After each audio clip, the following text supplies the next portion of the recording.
ভাই বুঝলাম না ভাই আপনারা এমনি কেমনি? তুই আগে আমার ক তুই এখানে কেমনে? আমি তো ভাই এমনি, কিন্তু ভাই আপনারা জামাই বাবুর মতো এমনি হুইয়া ভাই চিল্লাচিল্লি করতেছেন কে ভাই? আর চিল্লালে একটু ভয়ঙ্কর রূপে চিল্লান কি ভাই? জামাই বাবুর মতো চিল্লায় ছোট বেলাটা ভয় পাওয়া দেন। এদিকে তুই এই মাদক কমিটির সভাপতি, তোর একটা কাম দিছিলাম, সেই বিকালে তোরে কাম দিছি, এখন কয়টা বাজে? তুই মারছিলি? না ভাই, ভাই আমি তো একটু ডেটে গেছিলাম ভাই, দেখেন না চুমু কাইটা কি সুন্দর হয়ে গেছি ভাই। আর নীলা গেছিল রুমে ডাকতে ভাই, গোলাবেন্ডি কুছিল ভাই। তুই আমার শিখাস তুই ডেটে গেছিলি? আমি শিওর তুই চুরি করতে গেছিলি, পুলিশ তোরে ধরে চুল কেটে দিছে।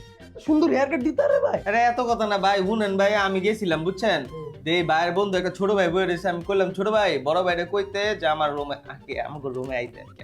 আচ্ছা ভালো কথা, সব বাদ দিলাম, তুই যে আমার রুমে ঢুকছস, তুই দরজাটা খটখট করে ঢুকবি না?